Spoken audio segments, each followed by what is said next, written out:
Good morning, Wabash. Speaking today at Pioneer Chapel will be Jason Anderson with his talk titled, A Call to Serve. Jason Anderson grew up in Chicago Heights, where he spent time with his grandparents at their old farmhouse, developing a love for food and cooking. Through his adolescent years, he continued to enjoy cooking with his family, a passion he shared with his father.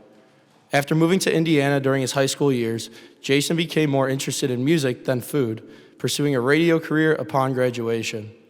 He quickly moved on from the radio business, working in country clubs, attending culinary school in Charleston, South Carolina, and taking on several chef positions in the Midwest, as well as a stint with restaurant ownership. Jason has served both as sous chef and executive chef at Wabash for Bon Appetit. Let's give a warm welcome to Jason.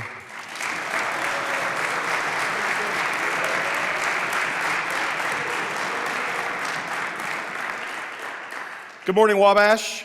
Good morning. Thank you.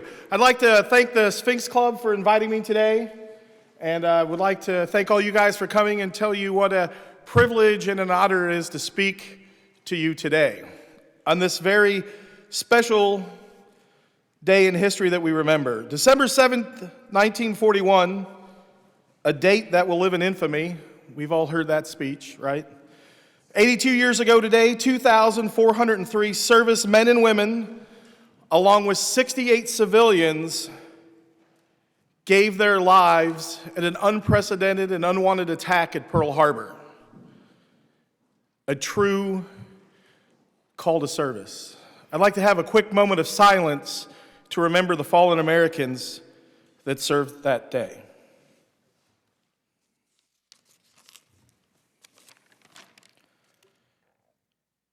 Ask not what your country can do for you, but what you can do for your country.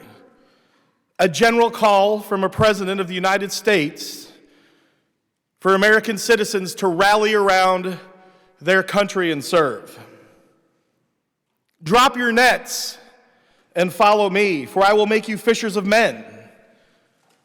A call from the Son of Man for people to leave their trades, follow him, and spread the word of salvation. Mr. Gorbachev, tear down this wall. A call from one great leader to another world leader to serve the greater good of humanity for the sake and the beginning of the collapse of the Cold War.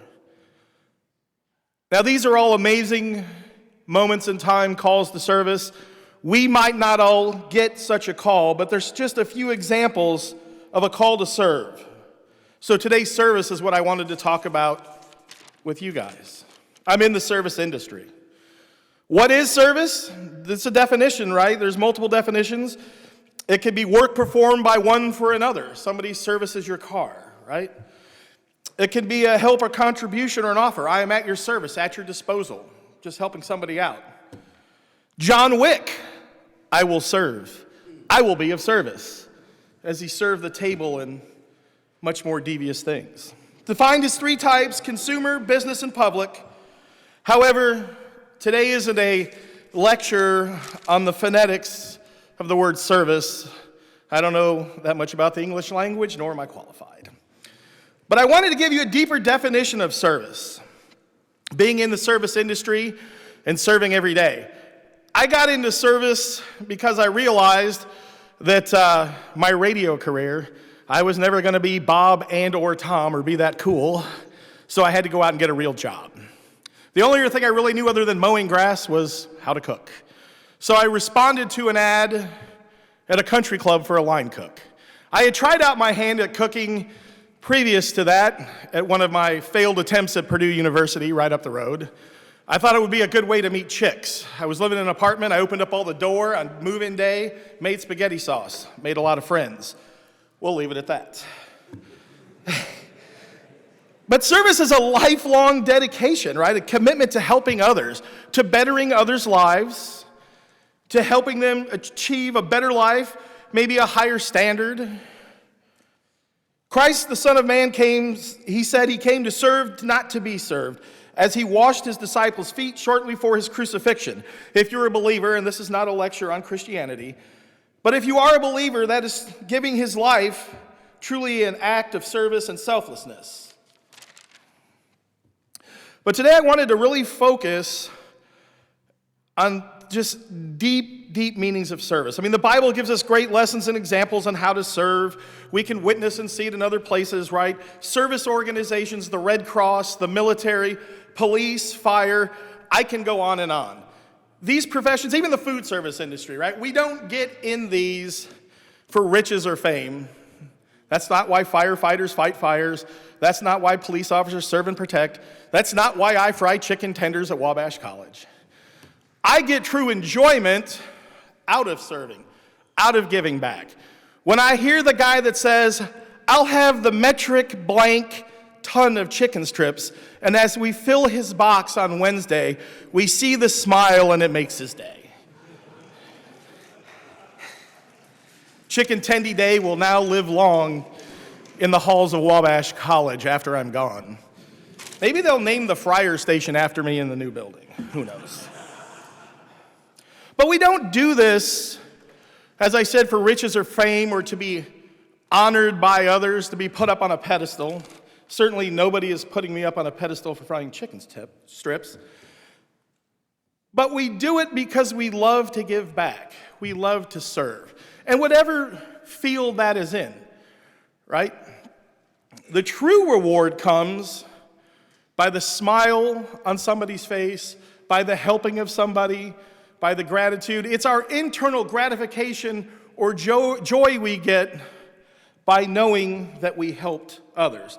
The giver has the benefit of others as the priority, not their own. Personal gain, self-enjoyment, not the reason. Sincerely serving others, I believe, is a true calling. I don't think it's something one can teach.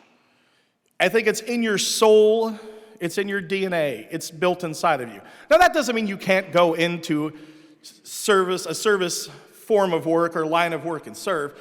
But I mean, true calling and the true reward you get, I believe, is inside of you. It's a real passion for what they do and who they serve. As I said, churches, missionaries, schools, the Red Cross, police, fire, EMTs, military, right? I mean, in food service. It's a true calling and a passion of serving others.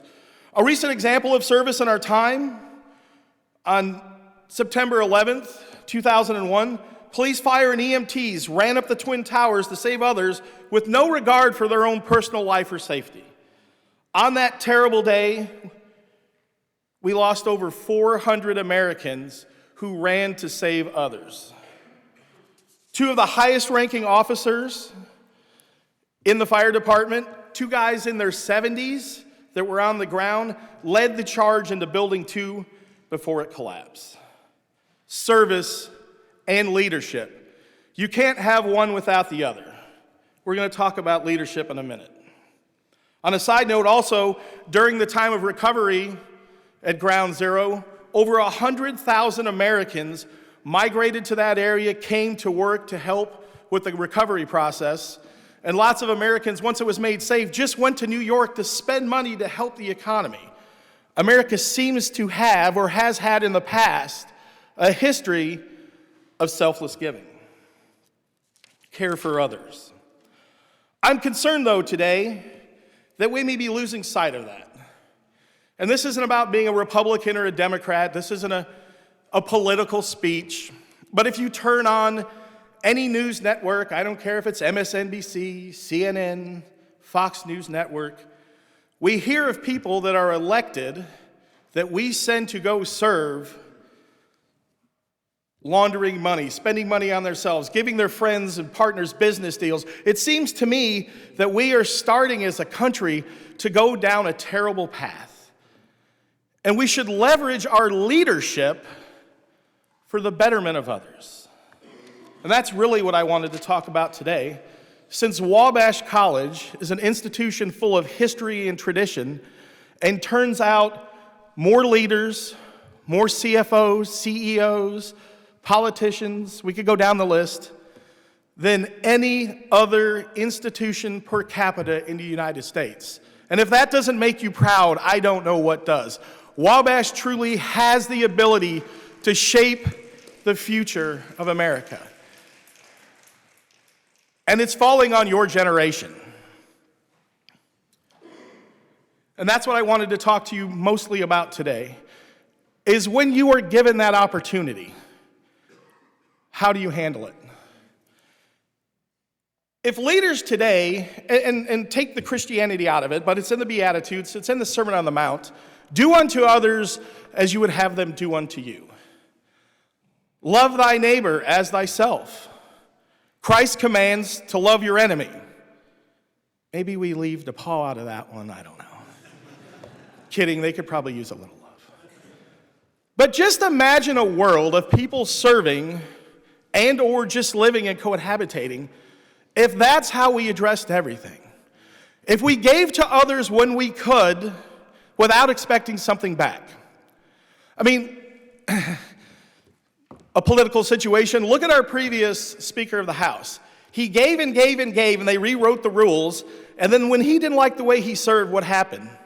They took away from him. But they only gave to him to put him in power, expecting something in return.